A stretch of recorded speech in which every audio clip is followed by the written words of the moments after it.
Lajmi hidhur për ndarjen nga jeta të një prej figurave më të vlerësuara të administratës vendore në qytetin e Shkodrës, Ahmet Omi.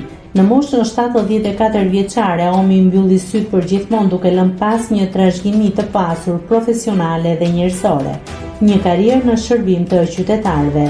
Ahmet Omi nuk ishte thjesht një zyrtar, por një njeri që e njihte Shkodrën në çdo cep të saj. Ai shërbeu si nënkryetar i Bashkisë së Shkodrës për 2 mandate rresht, një periudhë gjatë së cilës u përball me sfida të shumta të tranzicionit dhe zhvillimit urban të qytetit.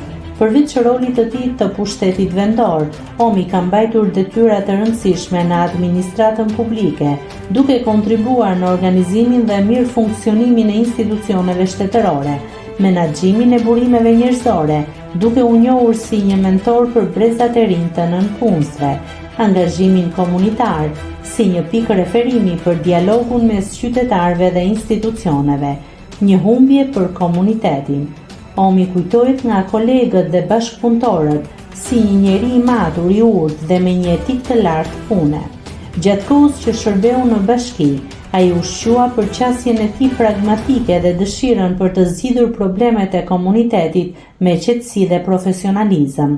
Ahmet Omi ishte modeli i zyrtarit që derën e zyrës e mbante gjithmonë hapur.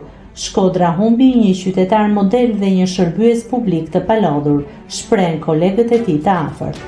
Lajmi për vdekjen e tij ka sjellë reagime të shumta në rrjetet sociale nga qytetarë, politikanë dhe personazhe të njohur të Shkodrës, të cilët shprehin mirënjohjen për kontributin e tij ndër vite, ngushëllime familjes dhe miqve. Nëse klikoni mbi butonin subscribe, do t'ju shfaqen të gjitha publikimet tona. Ju ftoj t'i bëni subscribe kanalit, të pëlqeni videot dhe të lini komentin tuaj.